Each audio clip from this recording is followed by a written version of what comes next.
Fl-20 ta' Novembru, Beata Marija Fortunata Viti, Verġni, għexet bejn l-1827 u l-1922.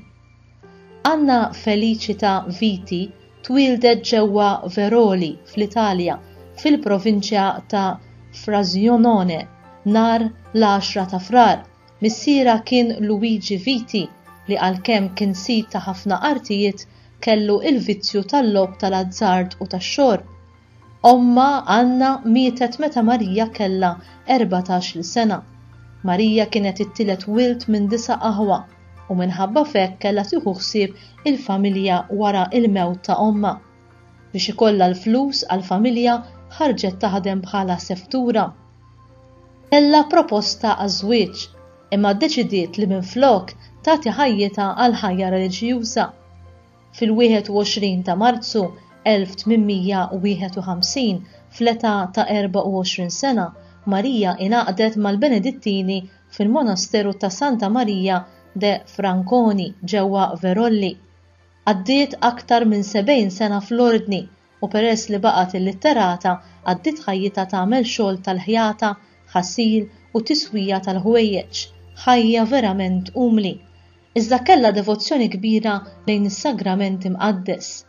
Mietet fl-20 ta' Novembru tas-sena 1922 u ħdejn il-qabar tagħha seħħew ħafna mirakli. Matul ħajjitha kienu rrappurtati xi mirakli u jingħad li kellha d-don tal-profezija. Darba fost l-oħrajn waqt qudiesa instemet tibki għax kellha viżjoni li l-qassis li kien iqaddes kien ser jitlaq il-vokazzjoni tiegħu. Jingħad ukoll li żewġ tfajliet fiequ mill-marda tal-meningite wara it-talb tagħha. Fl-1935 il-fdalijiet tagħha twasslu fil-Knisja tal-Monasteru hekk kif beda il-proċess tal-kanonizzazzjoni. Fit-8 ta' April tas-sena 1964 il-Papa Pawlu VI iddikjara venerabbli u fit-8 ta' Ottubru ġiet ibbeatifikata. Il-kawża tal-kanonizzazzjoni tagħha għadha sejra. Hija patruna ta' dawk li jbatu bil-mart mentali.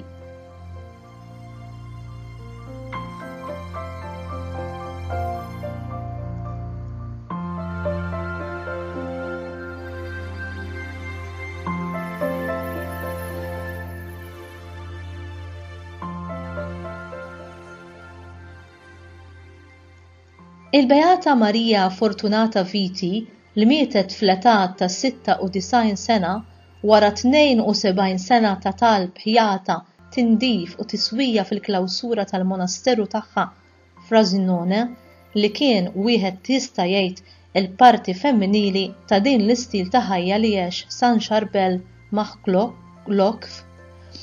L-eremita Maronita beatifikat mill-istess Papa Pawlu VI fl-1965 kien b'xi mod tipiku ta' dan il-Papa li jpoġġi mudelli tal-qdusija lill-Knisja persuni li għexu ħajja monastika. Fl-omilija tiegħu għall-beatifikazzjoni ta' Marija Fortunata Viti fit-8 ta' Ottubru tas-sena 1967 il-Papa Pawlu VI qal dan li ġej. Aħna mhux dispensati milli nikkonsendjaw f'kelma waħda din il-ħajja, din il-qdusija, b'tali mod li nikklassifikaw taħt kelma waħda dak kollu li jista' jingħad dwarha, il-kelma hija umiltà. Aħna esprimejna din anki fil-beatifikazzjoni fil-qosor tagħha u lilna derilna li hi l-aktar espressjoni vera tal-eżistenza tagħha u wkoll ir-raġuni per eċċellenza għal glorifikazzjoni preżenti tagħha. Marija Fortunata Viti tippersonifika din il-virtù tal-umiltà. Il-kobor tagħha huwa f'dan iċ-ċokon, hawn qegħdin il-qafas tal-Magnificat u dan innifsu diġà jgħidilna il-grad ta' awtentiċità u spiritwalità profonda li nsibu fil-perfezzjoni ta' Marija Fortunata. L-umiltà hija il-messaġġ tagħha. Hija tistiden lilna u kważi tobbligana naħsbu mill-ġdid dwar il-valur u l-eżiġenza ta' ħajja Kristjana ibbażata preċiżament fuq il-pratika ta' din il-virtù li nistgħu insejħula l-omm ta' kull virtù.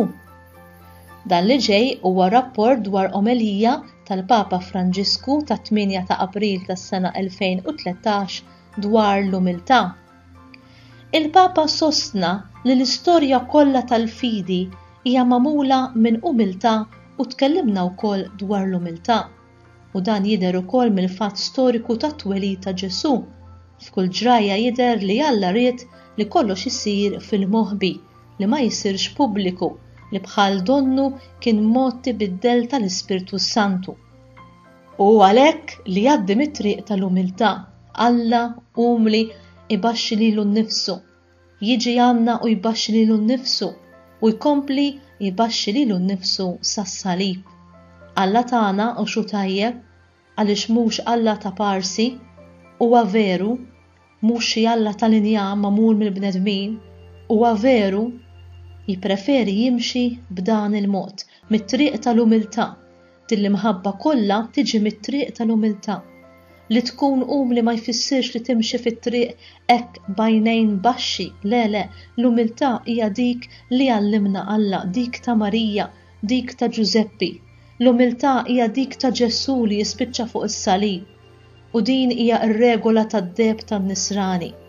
Jipprogressa, jimxi l qudiem ibaxxi lilu nnifsu. Ma jistax jgħaddi minn triq oħra. Jekk jiena ma nbaxxix lil nnifsi, jekk inti ma tbaxxix lilek innifsek m'intix nisrani. Imma għaliex għandi nbaxxi lil nnifsi? Sabiex tħalli l-imħabba kollha ta' Alla tgħaddi minn din it-triq li hija l-unika waħda li hu għażel ma żilx oħra li twassal sas-salib. U wara għar-rebħa tal-qawmien. Ir-rebħa tan-nisrani tieħu dil-mixja tad-tbaxxija. Naħseb li jekk jgħidu hux tbaxxi lilek innifsek, inħarsu lejn Ġesu li jibda jbaxxi lilu nnifsu f'dan il-misteru tant sabiħ. Inħarsu lejn Marija, nħarsu lejn Giuseppi u nitolbu l-grazzja tal-umiltà. Imma ta' din l-umiltà li hija t-triq li minnha żgur tgħaddi l-imħabba. Meta Pawlu jgħidilna fl-ittra lil Filippin kapitlu 2 vers 3, kunu umli u kull wieħed minnkom iqis lil ieħor aħjar minnu. Kultant huwa diffiċli taħseb hekk. Imma Pawlu jaħseb dwar dan il-misteru, dwar din it-triq, għaliex huwa fil-qiegħnet ta' qalbu jaf li l-imħabba biss tgħaddi minn din it-triq tal-umiltà. Infetti jekk m'hemmx umiltà, l-imħabba tibqa' blukkata ma tgħaddix. F'okkażjoni oħra Papa Franġisku jistqar dan li ġej. Ma jistax ikun hemm umiltà mingħajr ma jkun hemm umiljazzjonijiet.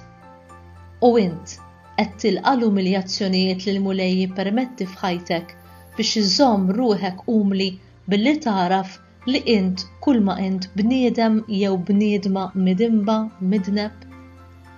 Tirrifletti ta' spiss fuq kif Alla tbaxxa u umilja ruħu tant b'imħabba għalina. Minkejja li diffiċli, int taċċetta li ħadd ieħor huwa dejjem akbar minnek fil-ġieħ u li kull ħaġa tajba li hemm fik hija grazzja ta' Alla. Skont Ġesu, aħna għaddejja li ma niswew għal xejn. Tarafa din il-verità li aħna mingħajr Ġesu ma nistgħu nagħmlu xejn, propju xejn, għax kull don u kull grazzja ġejjin minnu.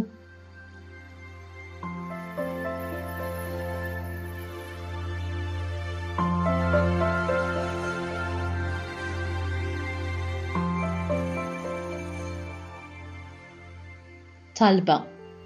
Mulej, bħal qaddejja tiegħek Beata Marija Fortunata, għenna niffukaw fuq il-premju etern li qed jistennina fir-renju tiegħek aktar milli fuq il-provi temporani li naffaċċjaw f'din il-ħajja. Nitolbuk dan bi Kristu Sidna. Amen.